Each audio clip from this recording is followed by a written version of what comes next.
when I had a phone call from this particular client, he said, do you want to drive out in a 992? The answer is obviously yes. And here we are, looking at this beautiful example of a 992 GT3 Touring in NATO olive.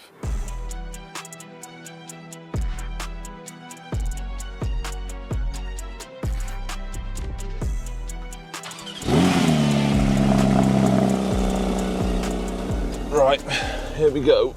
Wow, what a place to be. These seats, they are unbelievable. I think these are a spec option. I feel I've let the car down. I haven't put my shades on. The car looks cool, I don't. This is not good. This is a first problem.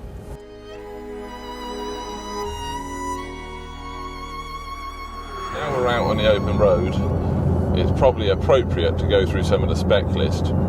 Now that is not limited to, it's just some of the specs that has been reeled off of this vehicle, and I know some of you Porsche anoraks will say or challenge something differently, but this is what I know that it has. Now the Porsche NATO Olive, what better colour combination? I challenge anybody to say differently, especially now the sun is out.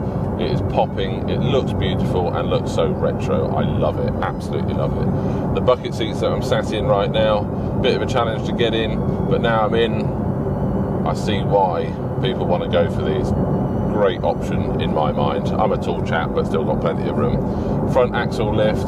The axle lift in itself, why would you need that, you may be asking, but for very good reason. When the owner first bought this car, they took it home, going onto their driveway, and they scraped the front splitter first thing. I would be absolutely gutted, but that's a fact of life. That's what happened.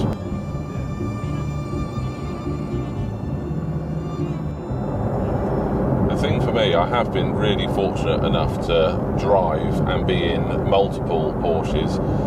The older style 997 GT3 RS, which is a sensational, really exhilarating drive, coming into the newer generation of the 991s, and now first time in the 992. They are just so well executed when you get in them. I'm used to driving a bloody Defender, and you get into one of these, it is just chalk and cheese, it really is.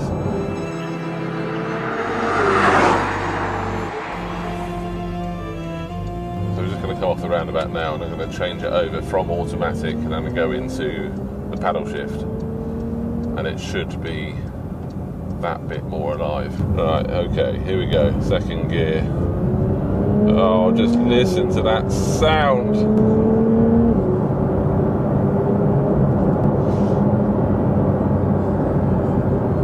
Obviously I can't go any more than 60 miles an hour. It just makes you want to grin from ear to ear. What a stunning car. I mean, the brakes on it, the Porsche carbon ceramic brakes, whatever you call them. Jesus Christ, you touch the brakes and it makes you want to chew the steering wheel and spit you out the bloody windscreen. What a car, just unbelievable. I've been driving it now for 10 minutes or so and I just cannot get enough of it. It's going to be apparent I'm no motoring journalist. Clarkson, Hammond, May, your job's safe, but I'd like to say for all you smart asses out there that are going to be looking at the rev counter, come on, it revs up to 9,000. Yeah, I'm sure it does. It's not my car. I'm so grateful that we've been able to take this car out, and I respect that entirely.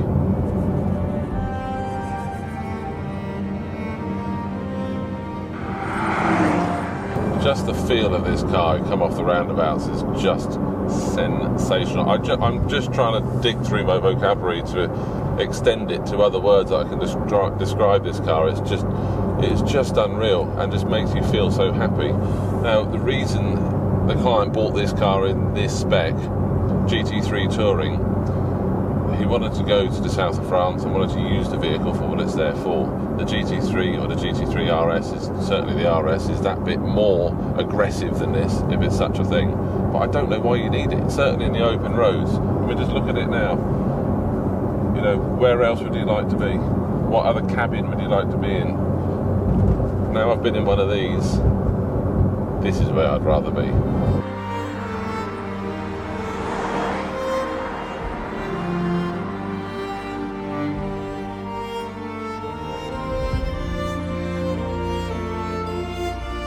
there's been a few statements on this to say they are not a town car.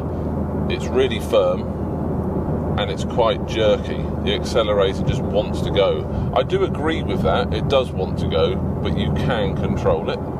It has that just immense urge to be unleashed on the open roads, and I can see why. When you are on the open roads, it is just a joy to be in. But that being said, the compromise of it being a town car, I think I could live with it.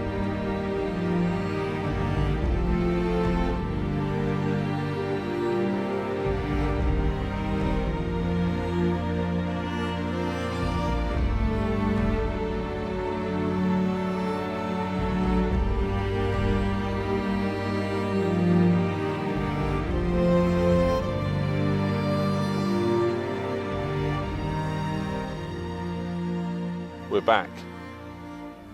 The nerves have been calmed slightly, and I'm just trying to reflect on the drive. I don't think words can explain and come anywhere near the capabilities of this car. And one of my requests from the current owner is for me to be a passenger in it so I can really experience what this car's all about. We were incredibly respectful driving the car. That surely came across in the video. We didn't want to take it past the 6,000 RPM rev range.